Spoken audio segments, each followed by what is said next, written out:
10 years ago, I had this list in my head. I never dreamt that I'd get to the end of that list. So I've decided to end my river monsters journey. He built a career chasing the world's deadliest fish. But now, he admits the one thing he never wanted to say. Perceptive question. The fact is, why don't I give up? The fact is, if we don't get a fish, we haven't got a program. So if you think about it, we've done all the work, we've created everything else, all the story, the interviews, the structure of the program. Jeremy Wade, the legendary angler who made our hearts race every Sunday night, has finally broken his silence about what really happened behind the scenes of River Monsters. And trust me, you're not going to believe it because what he said reveals the part of the story TV never showed. The untold story of a fishing legend. A 69-year-old British biologist who spent decades risking his life in the most dangerous waters on Earth, wrestling with creatures that could easily tear a human apart.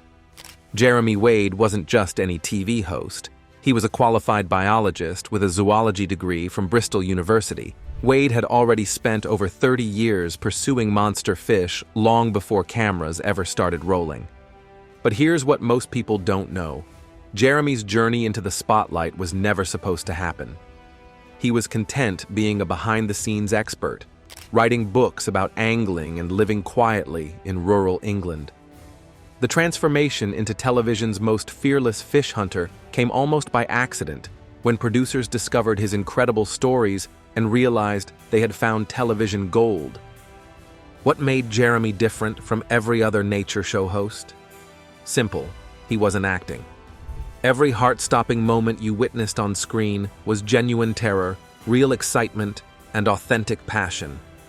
While other shows used stunt doubles or staged scenarios, Jeremy was actually there, actually catching these prehistoric monsters with his own two hands. The man's credentials are absolutely mind-blowing. We're talking about someone who has caught over 400 species of fish, survived malaria multiple times, been threatened by armed locals, and faced down crocodiles that could snap him in half without breaking a sweat. This wasn't some manufactured TV personality. This was a legitimate adventurer who happened to be incredible on camera. The shocking truth behind River Monsters' success. River Monsters became an absolute phenomenon. But what happened behind the cameras tells a completely different story. Jeremy recently opened up about the incredible physical and mental toll that 9 seasons of monster hunting took on his body and mind. Imagine spending months at a time in remote locations where medical help is days away, constantly pushing your body to its absolute limits. Jeremy revealed that during filming, he often went days without proper sleep, battled serious infections, and dealt with equipment failures in life-threatening situations. The show's producers were demanding more and more extreme content, pushing Jeremy into increasingly dangerous scenarios. But here's the kicker. Jeremy wasn't just fighting monster fish. He was fighting against a television industry that wanted to sensationalize every catch, every moment of danger. The pressure to create television magic was constantly at odds with Jeremy's scientific approach and genuine respect for these incredible creatures. What really happened during those 9 seasons? Jeremy has hinted that there were numerous incidents that never made it to air, close calls that were so terrifying, so genuinely dangerous, that even the most drama-hungry producers decided they were too intense for television audiences. We're talking about moments where Jeremy truly feared for his life, where the line between documentary and survival story became impossibly thin. The success of River Monsters created a monster of its own, an insatiable appetite for bigger, more dangerous, more spectacular catches. Jeremy found himself caught between his passion for angling and biology and the entertainment industry's demand for increasingly dramatic content. The mysterious ending nobody talks about. Here's where things get really interesting. Most fans think River Monsters ended because Jeremy simply ran out of monster fish to catch. But the truth? It's way more complicated than that, and Jeremy's recent revelations paint a very different picture. According to Jeremy himself, the decision to end River Monsters wasn't entirely his choice. While it's true that he had successfully tracked down most of the legendary freshwater monsters on his bucket list, there were behind-the-scenes pressures that made continuing the show increasingly difficult. The fishing industry had changed dramatically during River Monsters' run. Many of the remote locations where Jeremy filmed his most spectacular episodes were becoming inaccessible due to political instability, environmental destruction, or simply because word had gotten out about these secret fishing spots. Local guides who had worked with Jeremy for years were being approached by other production companies, driving up costs and creating scheduling nightmares. But there's something else Jeremy rarely discusses publicly: the psychological impact of constantly being in survival mode. After 9 seasons of facing down creatures that could kill him, dealing with tropical diseases, and navigating dangerous political situations in remote corners of the world, even the toughest adventurer reaches a breaking point. Jeremy has admitted that by the end of River Monsters, he was experiencing what he calls monster fatigue. The thrill of the hunt was being overshadowed by the constant stress of production schedules, safety concerns, and the pressure to top each previous episode. What had started as a passion project had transformed into something that was slowly consuming his love for angling itself. What Jeremy won't say about the network politics. This is where things get really murky, and Jeremy has only recently started dropping hints about what really went down with Animal Planet and the production companies behind River Monsters. Industry insiders have whispered for years about creative differences between Jeremy and network executives. While Jeremy wanted to maintain the educational and conservation aspects of the show, focusing on the science behind these incredible fish, network pressure was constantly pushing toward more sensational content. Jeremy has mentioned in recent interviews that there were episodes he refused to film because they crossed ethical lines he wasn't willing to cross. We're talking about scenarios where producers wanted him to deliberately stress fish, create artificial danger situations, or pursue catches that would have been harmful to endangered species populations. The financial pressures were enormous, too. As River Monsters became more successful, the budget expectations skyrocketed. What started as a relatively modest production with Jeremy, a small crew, and basic equipment evolved into a massive operation requiring permits, security, medical support, and increasingly expensive filming locations. But here's what's really fascinating. Jeremy has hinted that there were legal issues surrounding some of the footage they captured. Jeremy did nothing wrong, but filming in remote international locations often meant navigating complex legal frameworks that weren't always compatible with television production needs. Some episodes that were filmed never saw the light of day because of legal complications that arose after filming. Jeremy won't go into details, but he suggested that there are entire episodes sitting in network vaults that may never be released. The transformation nobody saw coming. After River Monsters ended, something unexpected happened to Jeremy Wade. Instead of retiring quietly to his countryside home in England, he doubled down on his commitment to conservation and education, but in ways that surprised everyone who thought they knew him. Jeremy's follow-up show, Mighty Rivers, was a dramatic departure from River Monsters. Gone were the heart-pounding monster hunts, replaced by a sobering look at how human activity is destroying the world's most important river systems. For many fans, this felt like a betrayal of everything that made Jeremy famous. But Jeremy has explained that this shift wasn't just a creative decision, it was a moral imperative. After spending 9 seasons showcasing these incredible freshwater ecosystems, Jeremy witnessed firsthand how rapidly they were deteriorating.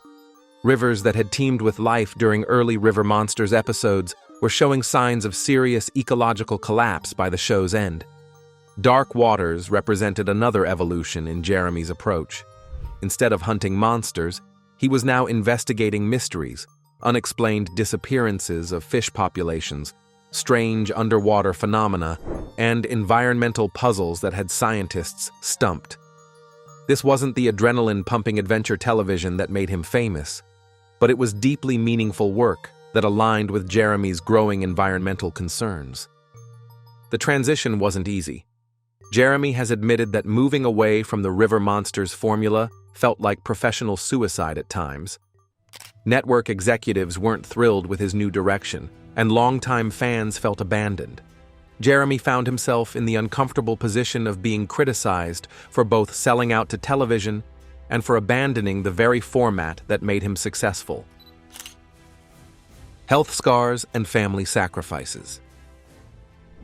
Jeremy Wade, the face of River Monsters, endured far more behind the scenes than viewers ever realized. During the peak years of the show, he faced multiple health crises that nearly cost him his life. Beyond the obvious dangers of wild animals and venomous creatures, Jeremy contracted malaria several times, suffering through fevers and hallucinations while still pushing ahead with grueling filming schedules.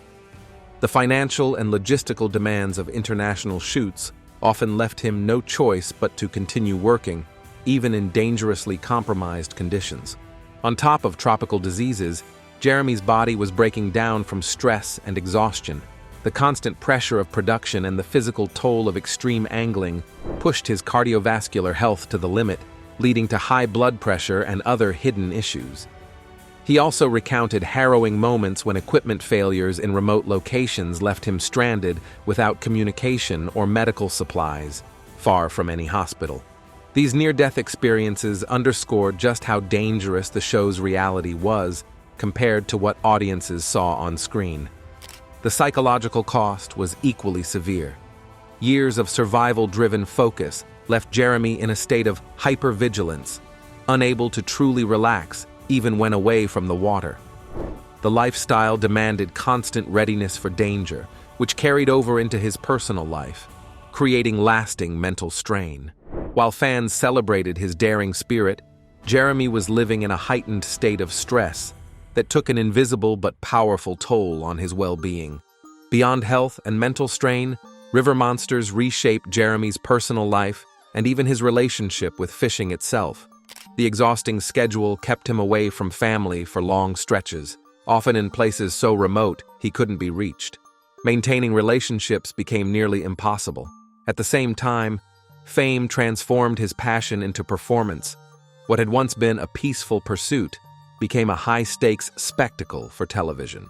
The joy of fishing was replaced with pressure to entertain, leaving Jeremy questioning what he had sacrificed for success. The environmental awakening. This is where Jeremy's story takes a turn that nobody expected.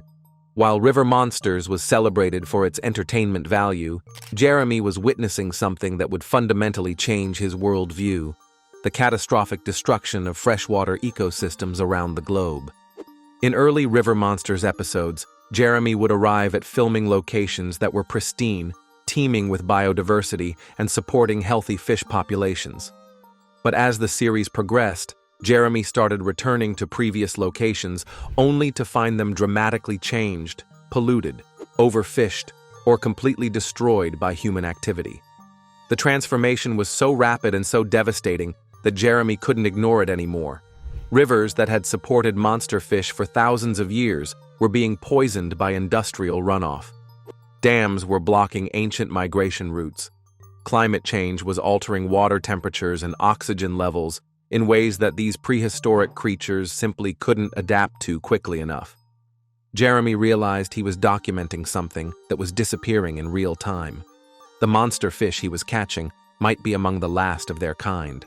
The remote locations he was showcasing were being discovered by commercial fishing operations and tourist groups, leading to rapid exploitation. This environmental awakening created an internal conflict that Jeremy struggled with throughout the later seasons of River Monsters. Was he part of the problem? Was showcasing these incredible creatures and their habitats actually contributing to their destruction by drawing unwanted attention? Jeremy has described feeling like he was caught between his responsibility as a biologist to document these species and ecosystems. At the same time, from the point of view of a biologist, seeing that large predatory fish is a sign that this lake, this river, is healthy. And his growing awareness that the very act of documentation might be contributing to their demise. The pressure nobody understood. Behind Jeremy's calm, professional demeanor was a man dealing with pressure that most television hosts never experience. We're not talking about typical celebrity stress. Jeremy was literally risking his life for entertainment, and the psychological weight of that responsibility was enormous. Every episode of River Monsters required Jeremy to enter environments where a single mistake could be fatal. Unlike stunt performers who work with safety teams and controlled conditions, Jeremy was often operating with minimal backup in locations where rescue wasn't possible. The pressure of knowing that millions of viewers expected him to take these risks, combined with the financial pressure from networks and production companies, created a situation that was unsustainable. Jeremy has revealed that he often felt trapped by his own success. River Monsters had created expectations that each episode needed to be more dangerous, more spectacular, more death-defying than the last. But there are limits to how much risk one person can reasonably take, and Jeremy was approaching those limits faster than anyone realized. The network's appetite for dramatic content put Jeremy in positions where he had to choose between his personal safety and professional obligations. He's described episodes where he felt pressured to continue fishing in conditions that his instincts told him were genuinely dangerous, simply because the production schedule and budget couldn't accommodate delays. What made this even more challenging was Jeremy's deep sense of responsibility to his crew. These weren't just television colleagues. They were people whose livelihoods depended on the show's success, and Jeremy felt personally responsible for their welfare. The pressure of knowing that dozens of jobs depended on his willingness to take risks added another layer of stress to an already incredibly demanding situation. What the fans never saw. Jeremy Wade's career has left him with physical and psychological scars that tell a deeper story than what viewers saw on River Monsters. Years of handling massive fish, heavy gear, and endless casting created chronic joint pain and repetitive strain injuries. Add to that the long-term effects of malaria, exposure to tropical diseases, and skin damage from decades under harsh sun, and Jeremy is left managing what he calls accumulated damage. Beyond the physical toll, the constant need to remain hyper-alert in dangerous environments made it difficult for him to fully relax, even when fishing casually. As Jeremy aged into his 60s, the intense demands of River Monsters became unsustainable. Recovery times lengthened, risks of injury grew, and the once thrilling expeditions began to raise hard questions about his future. Could he keep risking his health for television? Was it fair to his loved ones to push himself to extremes? These questions loomed large during the show's final years and made clear that his adventurous style of production could not continue indefinitely. Behind the scenes, the reality of filming was far different from what made it to air. Long stretches of waiting, failed attempts, equipment breakdowns, and grueling conditions were rarely shown. Instead, hours or even weeks of effort were compressed into half-hour episodes that made the action look inevitable and effortless. For Jeremy, this editing process created a disconnect. While audiences saw a fearless, confident angler, he often felt exhaustion, frustration, and doubt during the actual expeditions. More troubling for Jeremy was how much of the educational content he valued was lost in the editing process. His explanations about fish biology, ecosystems, and conservation were often cut in favor of dramatic catches and spectacle. This creative tension with the network left him frustrated and disillusioned. In the end, the widening gap between his original vision, educational storytelling, and the network's priorities, maximum entertainment, played a major role in his decision to end River Monsters. His current projects and missed opportunities. Jeremy Wade's life after River Monsters reflects a complete shift in both purpose and philosophy. Instead of chasing giant fish for spectacle, Jeremy now emphasizes what he calls fishing with purpose. The fragility of my safety has never been so clear. And to make matters worse, I'm not alone. His recent projects, such as Dark Waters and conservation-focused documentaries, use his angling expertise to raise awareness about environmental threats that rarely make headlines. This change reveals why River Monsters ended, and how Jeremy has redefined his role as an educator and conservationist rather than purely an entertainer. Interestingly, Jeremy has been far less visible since the show's finale, sparking curiosity among fans. His low profile has led to speculation. Some wonder whether health issues or disillusionment with television explain his retreat, while others suspect he may be working quietly on new projects. Public appearances show a man who looks weathered but also more serious and contemplative than the energetic host viewers once knew, signaling a fundamental shift in his outlook and priorities. This change is clear in his recent speaking engagements, which emphasize conservation, education, and ecosystem protection over dramatic fish stories. Industry insiders report that Jeremy has repeatedly turned down offers to revive River Monsters or launch similar adventure-based content.